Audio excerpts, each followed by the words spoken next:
again. We are Geeks Assembled, and I'm joined by Kevin and Susan, and we are talking the Marvel Studios movie, which was delayed from last year, and it's finally been released just recently. Black Widow. Yeah. Well, I guess Susan liked it. She's clapping away. Starring Scarlett Johansson as the title character of Black Widow. Natasha Romanoff, was it?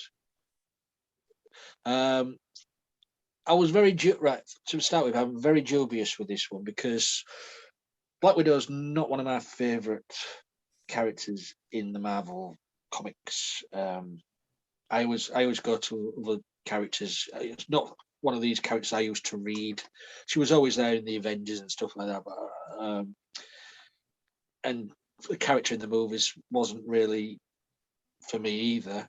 So I was a bit dubious going into this movie, but I'll put my opinion forward later on. Opening thoughts then. This was set between Civil War, wasn't it? And of course the last appearance where the character dies, of course. Spoiler.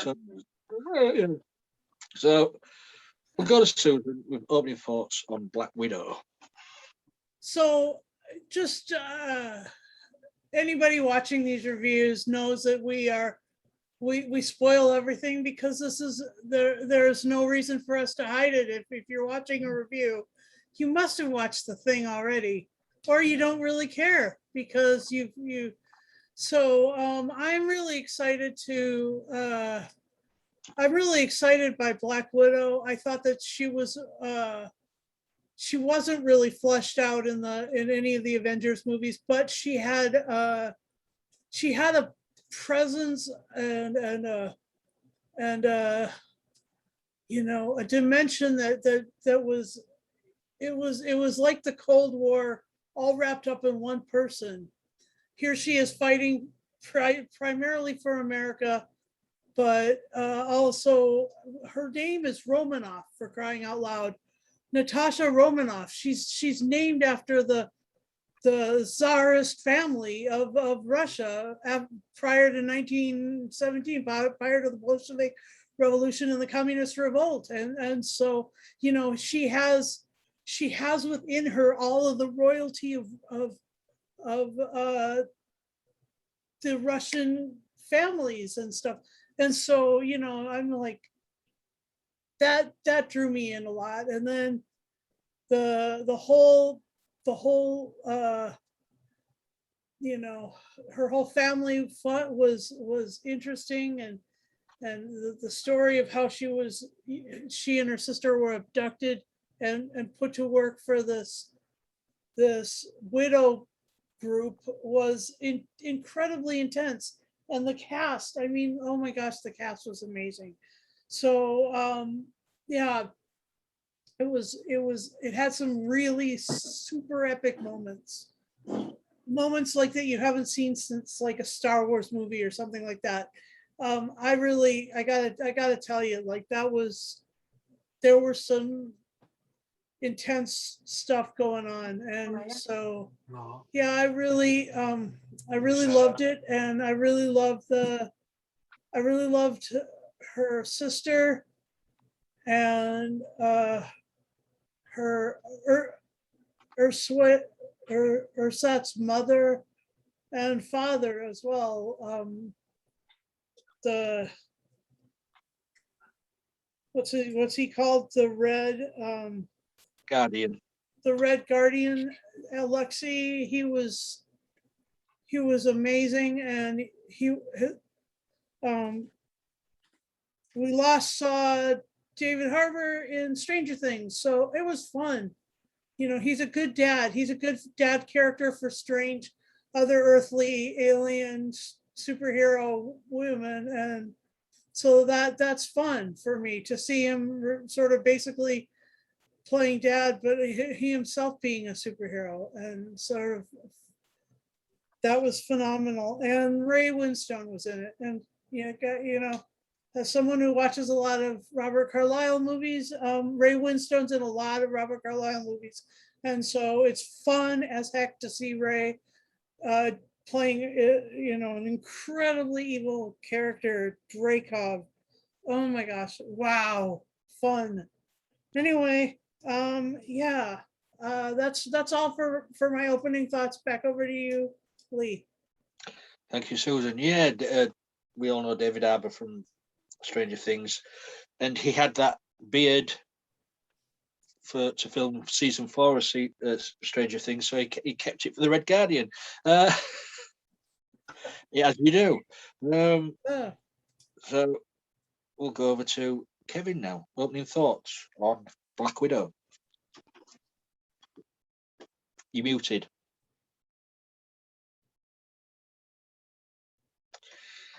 Kevin, you're muted. Muted. Hold on. They should have made this movie earlier. Go on. Yeah. Go on. But they couldn't because of one producer called Pike. Or Ike, yeah, he was called Ike. He didn't want any female movies. And then when he was gone and Kevin Feige was at the helm, it could happen, of course, because of because of Wonder Woman and Captain Marvel. But this movie should have been released before Infinity War. And yeah, the movie, it's all right. It's all right story. They tried the best what they could with the story, but the bad thing about this movie is you already know the character's going to be dying anyway. It's true. So she's going to survive this. But yeah. But that's what happened with Loki, and That's true. Nobody worries about it. It's just slotted in between things. So let me just put that forth, Kevin. Thank you, Susan. Sure. No, but Taskmasker was wasted. Yeah. Really, like being Dragonov's daughter. I'm like, are you going to fucking joking me? I was expecting Tony Masters. Well, that was the character in the comic books, wasn't it? Yeah, but maybe they can build up to that because it's a Taskmaster. They didn't call her a Taskmaster, called a Taskmaster program. Yeah. So they can also. So there could be another character, Taskmaster. What does? What he does as Taskmaster. The villain of the movie, yeah, Dragonoff, or how you Dragonoff. He was alright. He was like the Russian Cold War villain. Like, I control all the girls and Yeah, I totally agree with what you're saying there, Kevin.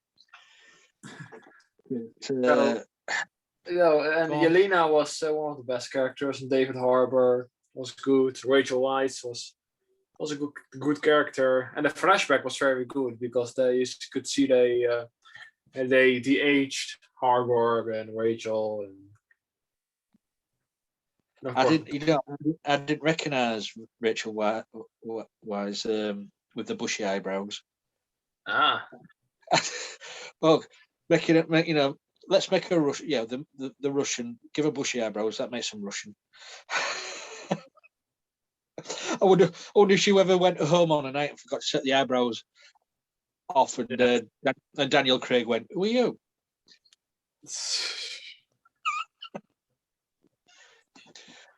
I've mentioned Daniel Craig because she's married to him, but for me personally, this movie didn't feel like a superhero movie. It was more like a James Bond movie. Oh, yeah. It had that feel. Oh. And there was a nod to James Bond in this because she was watching Moonraker. Yeah, that's true. Of course. And Moonraker, Hugo Drax had a space station. And what did Dreykov have? The space station. What? Yeah, It it's did, it did, it did feel more like a James Bond movie to me. Marvel do Bond.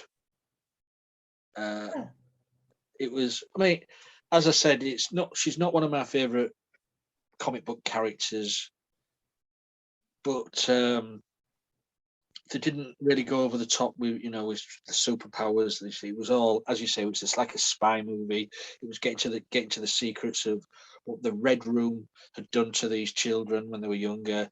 The infiltrate, the Russians had infiltrated America. They were covered. There was pretending to be this family. I enjoyed all that part. And then when it went into the sort of realms of James Bond, I got more interested again because I love James Bond. And I thought Ray Winston was a brilliant villain. He wasn't a costume villain like you expect from Marvel, don't you? A costume villain. No, he was just a suit, glasses. And for me, I don't know about you guys, but for me, the person who made this movie was Harbour. Yeah. His character, you felt for him, you hated him, you loved him, you laughed at him because he was just so brilliant in that role. Yeah. So, but we'll get to that when we go to favourite moments. Susan, over to you. All right. Well, I like the thing that really, I didn't think of it in terms of James Bond, but as that floating platform, what you're calling a space station, but it wasn't really in space. It was just hovering quite high over the. It was the Red Room. It was the Red Room. Right. That was, and as it's disintegrating, it was more like watching Star Wars because all of the pieces were everywhere. And so your eye was darting all over the screen like it's a Star Wars movie. And like you're following the action here. And then there's this action up here. And then there's this action down here. And she's falling and she's falling and she's falling. And they are, and there's this bit that's like coming undone. And then there's this, this jump jet and this fighter jet and this airplane and stuff. It was fast paced. It was fast paced, and there was just so much stuff. I just, that scene was unbelievable, and how it all started with her smashing her face into the desk, and then actually attacking her owner, and it was basically like in my first watching, it was like how slavery must feel, and so I was in that with them, because a lot of the Eastern European and Western Asian women have been trafficked so hard. I just felt like this is the center point of this story is overcoming human trafficking, overcoming human control, overcoming slavery, overcoming mind control. It's all part and parcel of the same thing.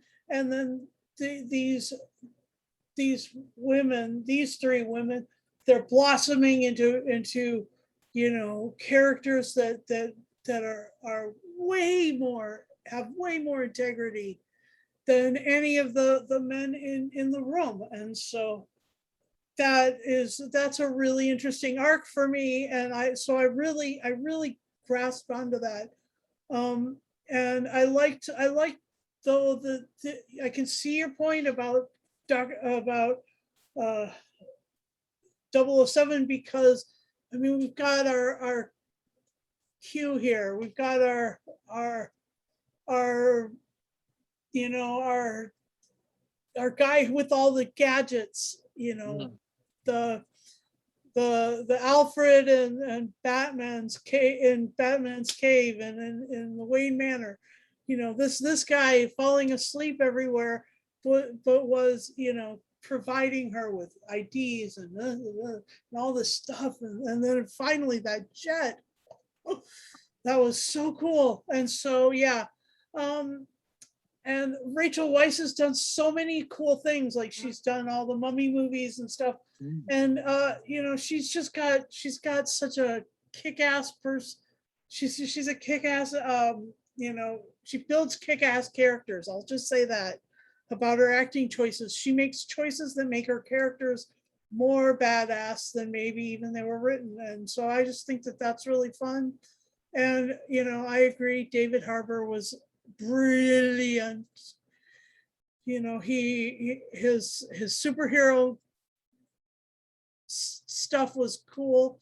His stuff in prison was cool. And then that huge, I'm from Montana, and my the ski area where I used to ski regularly had an avalanche patrol, and they'd shoot a missile at the mountain. It would explode, and all the avalanches would come down hours before they'd open the ski area, so that it would all have a chance to come down and settle, and not, you know, so that there wouldn't be any chance of that happening later on in the day. And this is what happened. She shot a missile in an avalanche zone, and all the avalanches came down and buried the prison. And that was amazing. So, okay, those things were really amazing parts. And I'll leave you guys the rest of the movie to talk about, because that's also fun. Back over to you, Lee. Thank you, Susan. I hope you've left enough for Kevin to say. So over to you, Kevin.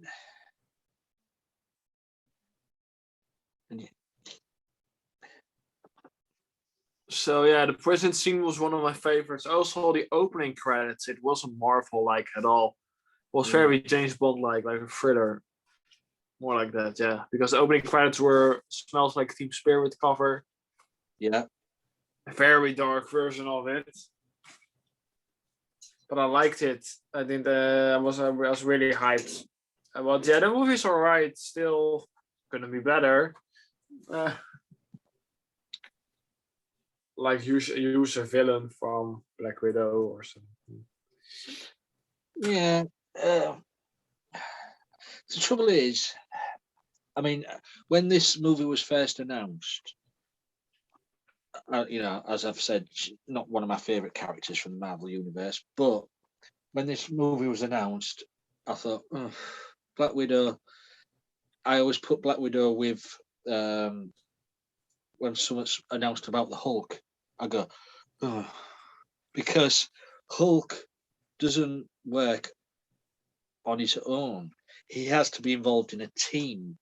He works better in a team, and it's been proven. The Hulk movies don't really, you know, that very successful. Incredible Hulk was, yeah, and but when he's in the Avengers team, it works so well. Yeah, that's true. This is the same problem with Black Widow. Black Widow, I thought, a solo movie, you know what I mean? She doesn't really work well on her own. She has to be in a team. She works well in the Avengers because she was in a team. And I was a bit dubious to say, but watching this, it wasn't a solo movie. She was in a team. Yeah. She had a sister. She had her, you know, adopted sister, adopted mother, adopted father. You know, so there was 3 Black Widows. There was the Red Guardian. It was a team. And I don't think if those other 3 characters was in that movie, this wouldn't have worked.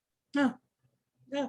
Because it's them sort of characters. You cannot do a solo movie because it's not that type of character. That's true. But it and they do work well off each other. Yeah. I mean, I know you're not keen on Ray Winston as the villain, but he was a brilliant villain in this. Ray Winston is always he plays a great villain in anything Maybe he if does. I see it again, I will appreciate it Yeah, more. yeah. But for It me, wasn't bad, but but as I said, he's not a costume villain. He's just a the gangster. guy behind It's a the big slaver. guy, Yeah, but it was Harbour for me who stole the movie because, as I've said, comedy, the powerhouse character. yeah. The It- problem with the earpiece was funny. He Yeah, thought he had it- the earpiece in his. you haven't got one, but and then when he was squeezing into his suit, what he hasn't worn for about 20 years. Yeah, that was funny. That was sort of like the Incredibles. Do you remember Yeah. that? Yeah. That's what I mean. You had that of the comedy element, and he was the comedy element, and But when he wanted to do seriousness, he did it as well. And Yeah. when he's arm wrestling that guy. Yeah. But You know, also, yeah, he met Captain America, but then one guy, there was a big giant guy. He's from the Netherlands. He was like, Captain America was still frozen in ice back then, so you couldn't meet him. you saying I'm a liar? Yeah, and then he's like breaking his arm in. Crushed his arm. Oh my gosh, he just mangled that arm. I mean the movie didn't need that because without that input into the movie, this would have fallen flat on its face. Yeah. I think for me, Harbour saved the movie. Angelina. I'm not dissing any of the other actors in this because they all played a brilliant part. But if that character, the Red Guardian character, was not in this movie, I doubt it would have been as successful as it was. But there's one thing in this. What I mean, there was the slave, the slave trade of the children and all that. But it was the what the Red Room did to the women. What sort of made me sat back a bit and went, oh, where they rips out their reproductive organs, and I thought, wow, nasty piece of work. This Even Harbour was saying, "Are you not on your month period?" And then no. no, yeah, that's what but he didn't know that until Yeah. she. But that was great how he played like he was really like it was really super awkward for him to be hearing this. Yeah. But he was so good. He's so subtle and so fun. Yeah. But also as well, he was so family to him. Yeah. And Scarlett Johansson, she gave a nuanced performance. Like she added humor where there, in other movies she hasn't had any humor at all. This is it. You said it earlier, Susan. This movie did flesh out the character more. Because I agree with you. Black Widow really wasn't really fleshed out in any of the Avenger movies, as far as I know. She was just there alongside all the others. She was Clint Barton's, right hand for most of it, and then I thought they were like an item, but then it turns out he had this this other family and a hidden family, and you just was like, Pat Troughton much? Did I say that? You did. But talking of Clint Barton, if you've seen the credits, he is in there as a photo.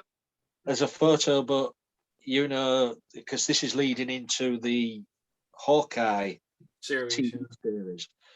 So you are going to get I forgot the character's name now. Melina.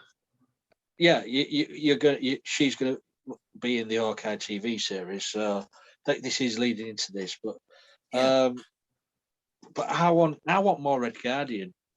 I know. Yeah, I want more Red Guardian. Leah's gonna start writing fan mail to Marvel saying, "We need a Red Guardian, something or other. We need one now." The scene where they get the sleeping dart and he shoots him, he went, he laughs at it. And there's all these others like that all over. Yeah, that was funny. And then he just, oh God, so funny. Or that she was slouching, and then I'm Yeah. not slouching. Stop slow. But that scene was brilliant because it was just like a family. Yeah. Yeah. Stop, That was. stop smoking. Get your elbows off the table.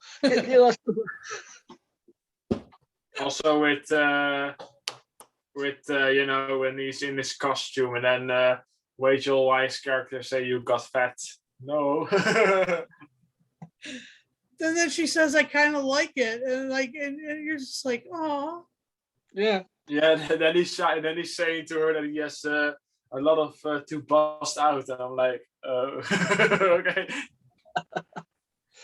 But it is a fun movie, but as I say, it didn't feel like a Marvel superhero movie to me. It was Bond-esque.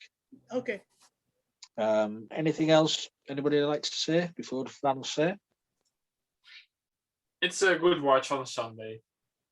Yeah. It's you don't need a high IQ to enjoy this. Yeah. You don't need a high IQ to enjoy any superhero movie, to be honest. Too. Yeah. So let's go to final say and score for Black Widow. Kevin. I'm going to give it a 7.5 out of 10. So it's not a bad score. Not a bad score. Susan. And I will give this a 9.5 out of 10. Black Widows. Those vials of red sparkly stuff that shut off mind control and slavery and all those things that's so evil. I just want all these vials, so I want 9.5 of those for this movie, and I can't wait for season 4 of Stranger Things. Just FYI. Yeah, we have been waiting a long time for that. Still have to see it free. I will give this, as I say, it's not one of my go-to things, but I'm going to give it an 8.5 because it was still enjoyable.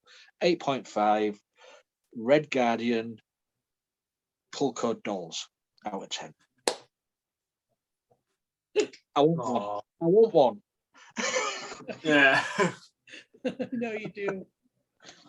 And that brings our little review of Black Widow the movie to an end. I'd like to thank Susan. I'd like to thank Kevin for putting up with me and talking utter drivel. Because that's what we do. Us geeks talk rubbish. Don't listen to us. So much good stuff. Proper critics. Yeah. Always form your own opinion. If we were proper critics, we'd get paid for this. And we don't. But guys, if you enjoyed Black Widow, please leave a comment below. Let us know what you thought of the movie. Let us know what you think of our casts. Let us know what you think of Kevin. Let us know what you think of Susan. But still, don't let me know what you think of me, because I already know. Well, I'm the best. And I'm British. British is best. You've got an American. You've got an American there, and you've got. What are you, Norwegian? Dutch. No, I'm. You're duck. What are you? What do you call him? I'm a You're Dutch a duck. man. He's a duck. I'm a Dutch man, not a duck. Kevin the Duck. We're going to change your name next time. Yeah, please. But no, he knows I'm only messing with him. Or am I? I will find you after this whole bloody virus thing. Find me and kill me. It's all right. It's all right. It's a Howard the Duck kind of moment, right? I will buy you a beer. Now I'm imagining Kevin as Howard the Duck. Oh no. Anyways, get back onto script. Guys, we're on Twitter, we're on YouTube, we're on Facebook. So if you would like, We're everywhere. we're everywhere really. You can't stop us. It's world domination. Very slowly, but we're getting there. But if you would like to join our cast or be in our group, leave a message. Send me one. Send me a message. Send some of the members, and they'll pass it on to me. All we ask is that you're 18 plus. You've got a tablet, PC, laptop with a camera and microphone. And you're available when we are recording these things. That would also be fantastic. Yes. So it doesn't really help if you're 13 hours in front or behind us. You know, If you're not hours, available, then or not available as well. But 5 hours difference we can cope with, I think. So Yeah.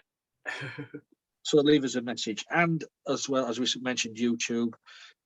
Please press the notification bell and like that, and you will get notified every time we put up a new video. So I think I've done all the back end spiel. So it's, as I say, thank you both for joining me on a Saturday because we've got nothing better to do. Well, we have. Kevin's going to be going off soon. He's got his girlfriend there. We don't know what he's going to get up to. Usually.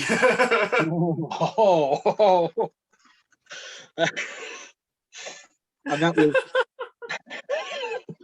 And Susan's mostly got some shopping to do and stuff like that. A housework, as she always does. So until next time, guys, please be safe. Bye for now.